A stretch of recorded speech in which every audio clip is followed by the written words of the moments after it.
గొంతు మీద కత్తి పెట్టి 8 గంటల పని విధానాన్ని రద్దు చేసి 12 గంటల నుంచి 13 గంటలు పెంచేసింది.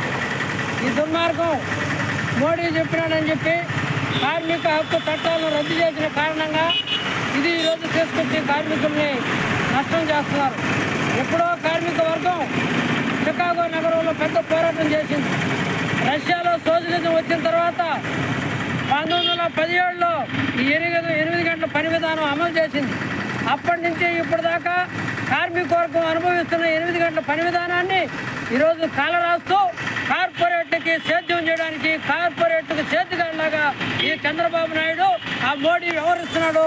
దీన్ని యావత్ కార్మిక వర్గం కూడా వ్యతిరేకిస్తూ ఉంది, తీవ్రంగా ఖండిస్తూ ఉంది. దీన్ని వెంటనే ఉపసంహరించుకోవాలని మేము కోరుతున్నాం. ఎవరి కోసం ఇది చేస్తున్నారు? మీరు పేదవాళ్ళందరినీ ఉద్ధరిస్తాం, మేము అందరినీ కూడా వెనకబడిన వాళ్ళని బయటికి తెస్తాం అని చెప్పి P4 విధానం చేస్తున్నాం.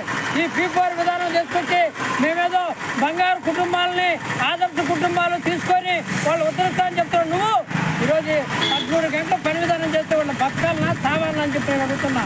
శాస్త్రీయంగా డాక్టర్లు కానీ అనేక శాస్త్రవేత్తలు కానీ నిర్ణయించిన ప్రకారం 8 గంటలు ఉద్యోగం చేస్తే 8 గంటలు మొత్తం అతను నిద్రపోతే 8 గంటలు ఇతర కార్యక్రమాలకి రెస్ట్ తీసుకోవడానికి వాటికి ఉపయోగపడాలని చెప్పేసి పెట్టారు.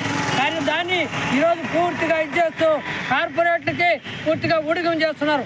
ఇప్పటికే ఉత్పత్తి అయిన వస్తువులు అమ్మిడిపోక చాలా అవస్థపడుతున్నారు. అందువల్ల ఎక్కువ మందికి పని కల్పించాలి.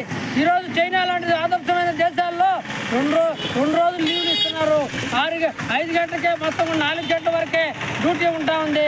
అక్కడ 6 గంటలు ఆ రకంగా ఆదర్శంగా చేస్తూ ఉంటే ఇక్కడ ఏమిటి నువ్వు చేస్తున్న మార్పు అని చెప్పి నేను ప్రశ్నిస్తూ ఉన్నా. ఈ రకంగా కార్మికులకి ఎవరికి ఉపాధి లేకుండా చేసి మొత్తం వెట్టి చాకరీ చేపించుకొని పోటీల రూపంలో వచ్చే డబ్బు కూడా రాకుండా చేసి కార్మికుల గొంతులు కోయడం తప్ప ఇంకోటి కాదని చెప్పి సిఐటిగా మేము డిమాండ్ చేస్తున్నాం, మేము తెలియజేస్తున్నాం. ఈరోజు దీన్ని వెంటనే ఉపసంహరించుకోవాలి, దీన్ని వెంటనే తీసేయాలి.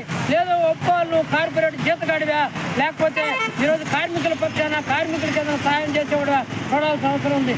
తెల్లారితో లేచి మున్సిపల్ కార్మికులు లేకపోతే ఇతర శానిటేషన్ కార్మికులు సేవ చేస్తూ ఉంటే వాళ్ళకి మరింత ఒత్తిడి తీసుకొచ్చి చేస్తావా? ఈరోజు 6 గంటలు ఉండాల్సింది తీవ్రమైన పని. ఆ రకమైన దీనిలో నుంచి వాళ్ళకి వెసులుబాటు కల్పించాల్సింది మరింత నష్టం చేసే పరిస్థితి. ఈరోజు ప్రపంచ దేశాలన్నింటిలో కూడా లేని విధంగా ఇక్కడ తీసుకొచ్చి ఈ రకమైన పద్ధతి చేస్తున్నాడు. కార్పొరేట్లకి ఇన్ఫోసిస్ నారాయణమూర్తి చెప్పాడని లేదా ఇంకొకరు చెప్పారని చెప్పి ఈ రకమైన పని తీసుకొస్తే ఇది కార్మికుల